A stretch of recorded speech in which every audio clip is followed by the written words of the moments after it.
A expedição liderada pela arqueóloga Valentina King chegou ao Vale de Virtual sob um céu carregado de nuvens cinzentas.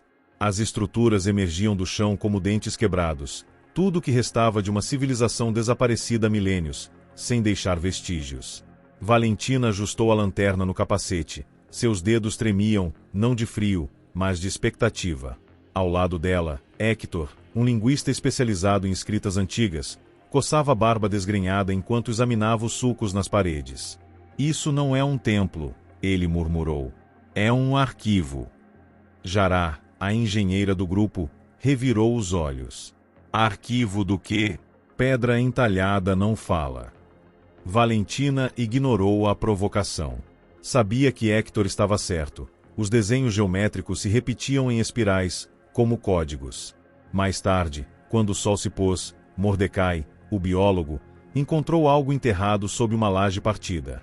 Um objeto de metal negro, frio ao toque, com marcas que pareciam pulsar sob a luz artificial. Isso não é humano, ele disse, sua voz mais grave do que pretendia. Naquela noite, enquanto montavam o acampamento, Jará jurou ter ouvido sussurros vindo das ruínas. Ninguém acreditou até o vento parar de repente e uma luz azulada começar a vazar pelas rachaduras das pedras. No segundo dia, uma tempestade isolou o vale. A chuva apagou as trilhas e derrubaram equipamentos. Valentina insistiu para que continuassem, mesmo quando Hector notou que as inscrições mudavam de lugar quando ninguém estava olhando. Elas estão nos observando, ele disse, esfregando os olhos vermelhos de cansaço. Jará, sempre pragmática, sugeriu abandonar o artefato, mas Mordecai argumentou que ele poderia ser a chave para entender o colapso daquela sociedade. Foi aí que Valentina percebeu os desenhos nas paredes não eram apenas símbolos, mas mapas de constelações desconhecidas. Enquanto traçava as linhas com o dedo, parte do chão desabou, revelando uma câmara subterrânea. Lá dentro, esculpida em cristal, havia uma figura humanoide sem rosto, as mãos estendidas segurando um globo que refletia o objeto negro. Isso não é um monumento, Valentina sussurrou. É um aviso. Antes que conseguissem recuar, o artefato começou a zumbir profundamente. Jará gritou quando sombras começaram a se mover nas paredes, não como silhuetas, mas como se estivessem vivas. Mordecai agarrou seu caderno de campo, anotando freneticamente, enquanto Hector tentava decifrar as novas inscrições que surgiam. Tempo, ele disse, ofegante. Eles estão falando sobre tempo. Na terceira manhã, o artefato havia desaparecido. Em seu lugar, havia um buraco no solo, como se a terra tivesse engolido o metal. Valentina acordou com areia nos cabelos, embora não houvesse vento. Hector estava sentado perto da fogueira apagada, murmurando frases em uma língua que ninguém conhecia. Jará encontrou pegadas ao redor do acampamento, pegadas que não pertenciam a nenhum animal conhecido. Mordecai, pálido, confessou ter visto o globo de cristal se mover durante a noite. Ele mostrou coisas, ele disse, evitando olhar para Valentina. Quando tentaram sair do vale, as trilhas os levavam de volta às ruínas. Foi então que perceberam o artefato não estava perdido, mas os guiando. Nas paredes da câmara subterrânea, novas imagens apareceram. Cidades em ruínas, criaturas luminosas e uma figura solitária segurando o globo com um rosto idêntico ao de Valentina. Hector, com a voz trêmula, traduziu a última inscrição. Aqueles que buscam o conhecimento devem primeiro se tornar o vazio. Antes que pudessem entender, o chão tremeu e o céu escureceu. Dessa vez, não era uma tempestade. Era algo maior, algo que observava, esperava e finalmente respondia. A tempestade rugia como uma besta viva, arrancando pedras das muralhas e transformando a terra em lama. Valentina segurava o artefato contra o peito, cuja superfície agora estava quente, apesar do ar gélido. Mordecai esfregava as têmporas, murmurando sobre isótopos instáveis e padrões de decaimento que não faziam sentido. Esse metal não está na tabela periódica, ele disse, sua voz abafada pelo vento. Hector, encharcado e tremendo, apontou para uma rachadura na parede da câmara subterrânea. As marcas haviam se reorganizado, formando uma espiral que parecia girar, mesmo quando se olhava fixamente. Não é um aviso, corrigiu Valentina. É um convite. Jará, ocupada tentando consertar o rádio danificado, resmungou algo sobre alucinações coletivas.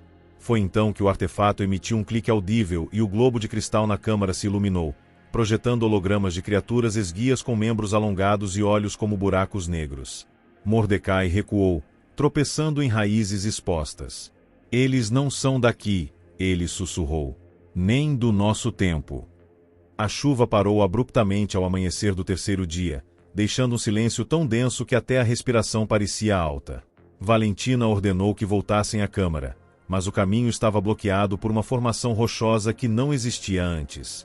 Hector, com os dedos sangrando de tanto cavar, notou que as marcas nas paredes agora contavam uma história linear. A civilização havia construído máquinas para controlar o tempo, mas algo escapou ao controle. Eles não morreram, ele disse, sua voz falhando. Eles se dispersaram. Jará, com o rosto pálido, mostrou a Valentina uma foto tirada pouco antes. No reflexo do artefato, viam-se 3 figuras extras no grupo. Mordecai, tentando manter a calma, coletou amostras de líquen crescendo nas pedras. Sob o microscópio portátil, suas células piscavam em sincronia com os desenhos do artefato. É como se estivessem se comunicando, ele admitiu. Quando a noite caiu, o artefato começou a vibrar, puxando Valentina para a escuridão. Ela não resistiu. No coração das ruínas, onde o ar cheirava a ozônio e pedra queimada, Valentina encontrou uma poça de líquido prateado. Sua superfície refletia não o vale, mas uma cidade em movimento com torres que se retorciam como raízes. O artefato escorregou de suas mãos e afundou no líquido, criando ondulações que se transformaram em rostos. Hector e Jará alcançaram ofegantes, mas Mordecai permaneceu para trás, hipnotizado por uma luz que só ele podia ver. Vocês precisam ver isso, ele gritou, sua voz ecoando de lugar nenhum. Quando Valentina se aproximou da poça, uma das figuras refletidas estendeu a mão, sua boca formando palavras em uma língua que ela, de alguma forma, entendeu. A chave não serve para abrir, mas para fechar. Jará agarrou seu braço, mas já era tarde demais. O chão desapareceu, e eles caíram em uma escuridão que não estava vazia, mas cheia de sussurros e memórias que não lhes pertenciam. A escuridão não estava vazia. Era um oceano de vozes, cada uma contando uma história diferente sobre o que havia acontecido ali. Valentina viu cidades flutuantes desabarem em câmera lenta, criaturas de luz se transformarem em sombras e uma guerra silenciosa travada entre máquinas pensantes e humanos que já não entendiam mais nada. Mordecai estava ao lado dela, mas seus olhos brilhavam como os das figuras no holograma.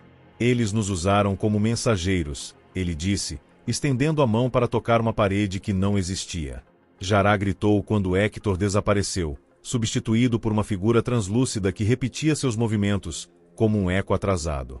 O artefato negro flutuava acima da piscina prateada, agora maior. Sua superfície mostrava cenas de um futuro que poderia ser evitado ou acelerado.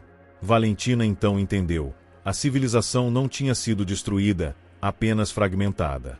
Eles se espalharam pelo tempo, deixando pedaços de si em épocas diferentes para sobreviver. O artefato era uma semente, não uma chave, e eles estavam alimentando-a com suas memórias. Jará tentou destruí-lo com uma pedra, mas sua mão atravessou o metal, como se fosse fumaça. Não adianta resistir, disse uma voz que parecia a de Mordecai, mas de alguma forma não era. Vocês já estão dentro. Hector, ou o que restava dele, sorriu tristemente. Eles nos deram uma escolha: carregar o peso do conhecimento ou esquecer. Quando a luz prateada os envolveu, Valentina viu seu próprio rosto no monumento. Não foi coincidência. Ela tinha sido atraída para lá, assim como os outros, porque suas mentes eram compatíveis com a máquina. O artefato pulsou, oferecendo 2 visões, uma de volta ao acampamento, com o vale intacto e o mistério enterrado, outra de um mundo transformado, onde o tempo era maleável e a humanidade reconstruída. Jará agarrou seu braço, implorando para escolher a primeira opção. Mordecai, no entanto, estendeu a mão para a segunda, os olhos cheios de lágrimas e fascínio. Hector não disse nada, apenas apontou para a última inscrição nas paredes, agora clara: o preço do vazio é perder quem somos. O artefato não esperou por uma resposta. Dividiu-se em 3 fragmentos, cada um voando em direção a um membro do grupo. Valentina sentiu sua mente se expandir, vendo todas as possibilidades ao mesmo tempo, E então nada. Ela acordou no vale, sob um céu limpo, o rádio funcionando e sem nenhum sinal das ruínas. Jará chorava em silêncio, abraçando um diário em branco. Mordecai ria, segurando uma pedra comum como se fosse o maior tesouro. Héctor estava de joelhos, escrevendo freneticamente: eles estão em todos os lugares. Nós somos eles. Valentina tocou o próprio pescoço, onde uma cicatriz fresca formava o padrão das inscrições. Ela sabia que algo tinha mudado, mas não o quê. E no silêncio que se seguiu, ela não soube dizer se tinham salvado o mundo ou apenas adiado seu fim.